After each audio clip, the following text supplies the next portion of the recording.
افغان حکومت د ښځو د همغږۍ نړیوالې ورځې په مناسبت ټولو افغان میرمنو ته مبارکي ویلې ده. د بهرنیو چارو وزارت وایي چې تیرو 40 کلونو جګړو تر بل هر چا افغان میرمنو ته زیات زیان رسولی دی او افغان حکومت د میرمنو هڅو او زغم ته په درنه سترګه ګوري. افغان میرمنو هم په یوه غونډه کې له نوي حکومت څخه وغوښتل چې د ښځو حقونو ته درناوی وکړي او هغوی ته د کار او زده کړو زمینه برابره کړي. دغه غونډه چې د خبریالانو د انجمن لخوا جوړه شوې وه ګڼو میرمنو ګډون پکې کړی و. دغه میرمنې وایي چې ښځې د ټولنې نیمه برخه تشکیلوي، نو نوي حکومت ته پکار ده چې ښځو ته په ټولنه کې د فعالیت اجازه ورکړي.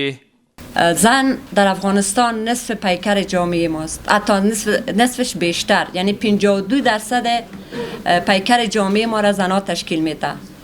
امروز حکومت امارت اسلامی که بر سر اقتدار آمده برای زن اگر به اصطلاح ارج نگذاره فکر میکنم که نیمی از پیکر جامعه را فلج میسازه. مدني فعال رمزیه سعیدی وایي چې په تیرو شپږو میاشتو کې افغان میرمنې له ګڼو ستونزو سره مخ دي. دوی له افغان میرمنو څخه غوښتنه وکړه چې حوصله دې نه بایلي، په سوله او قانوني ډول دې له نوي حکومت څخه د خپلو حقونو غوښتنه وکړي.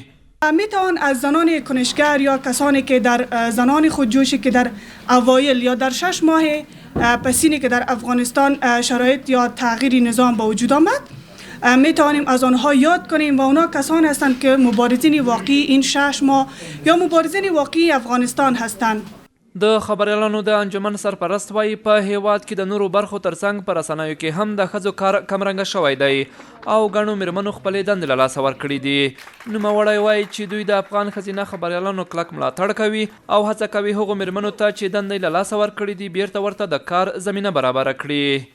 متحد به هستیم که ژورنالیستایی که در رسانه ها کار میکنند بخصوص ژورنالیستان زن در کنارشان باشیم، حامیشان باشیم و زمینه را مساعد بسازیم که تا اینا دوباره به کارهایشان برگردند.